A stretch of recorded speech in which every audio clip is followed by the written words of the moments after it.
I started looking at this project and seeing how I could prepare my mind for future problems like Alzheimer's disease, but I hadn't even prepared my mind for the present. Through my research, I found that the parts of the brains that are affected in the early stages of Alzheimer's are the frontal and prefrontal lobe. And the prefrontal lobe is home to the brain's metacognitive system. Your metacognitive system is a system in the brain that refers to a person's awareness of their own knowledge. Your sense of self and your identity lie in your prefrontal lobe.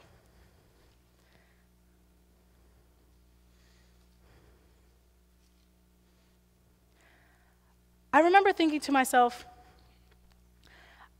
I could somehow sharpen my metacognitive system to keep my mind strong in order to delay the onset of Alzheimer's or other diseases that are similar by 5 to 10 years through the research that I found. But I also remember thinking, how can this help me now? I was never told to be confident. I was raised to be confident, and I was always led by example. My parents are two very different people who come from two seemingly different worlds, but somehow it works. My father is a strong, level-headed control freak who ensures that there is order in everything he does, while my mother is a messy, free spirit full of balance and certitude.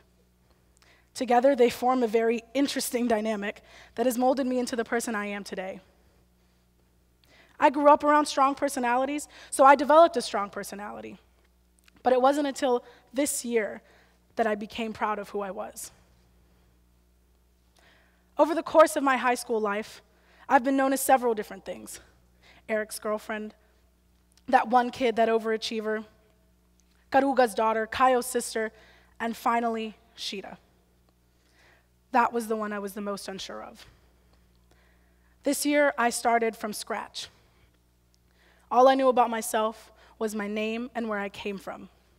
Everything else was a mystery to me, and some of it still is.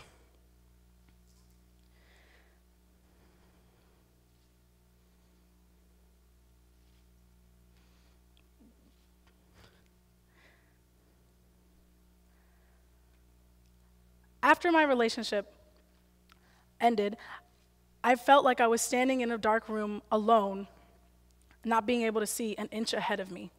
I was lost. Now, things tend to get worse before they can get any better, and I'm sure all of us can attest to that in some kind of way. And so many things happened to me in this past year, but I learned one thing every single time. I remember about this time last year, on a hot, muggy May day, like we all know, I walk into my home to find everything of value gone. Our TV, my brother's Xbox, his computer, my mother's iPad, all taken away. At first, I thought it was some kind of practical joke that my family had pulled because we tend to do these kinds of things to each other. But after I walked into my brother's room and saw the pure look of frustration on his face, I knew that it wasn't a joke. Granted, most of the stuff that was taken was his, so he had every right to be mad. But after seeing his look, I sat back and I received all the details, the who's, the what's, the whens, the where's, why's. And after I received all this information, and after processing what had just happened, I sat back and I started to laugh. Out of nowhere, I just started to find the whole situation rather funny, which was otherwise very frustrating. On January 27th of this year, I celebrated my best friend's 18th birthday. Unfortunately, it fell on a weekday, so I had to do some homework before I went and celebrated with her.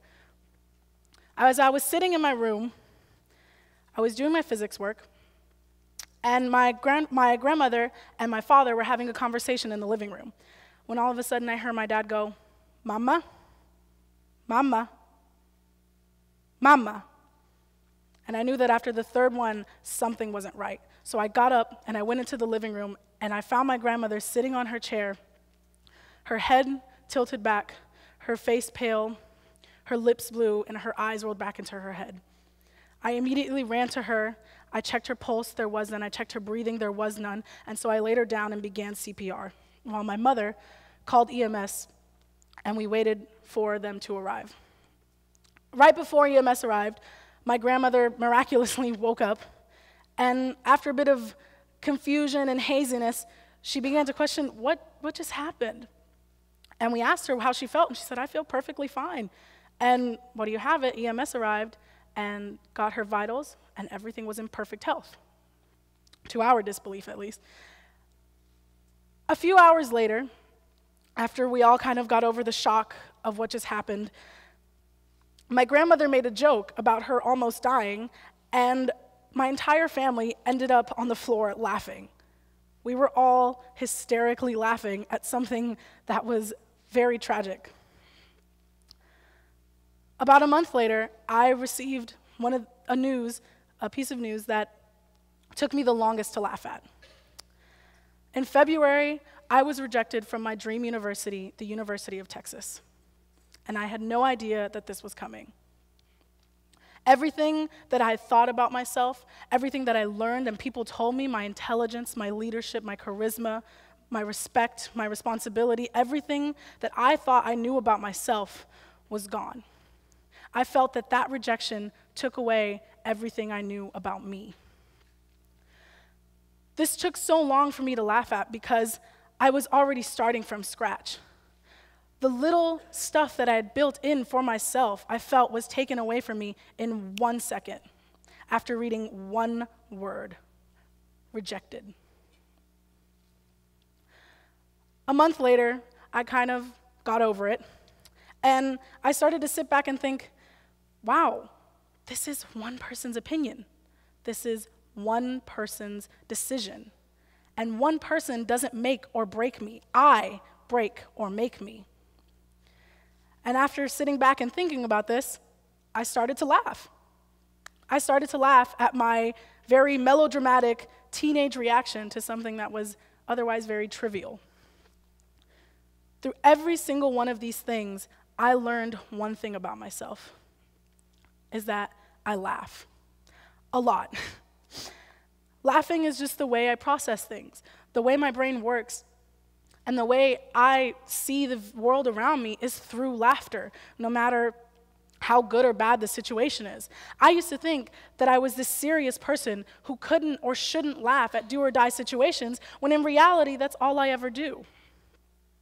I found that the moments I was laughing at myself were the moments I knew myself best, were the moments that I had my own identity, my own sense of self. So I remember thinking, why don't I just laugh all the time? Thank you.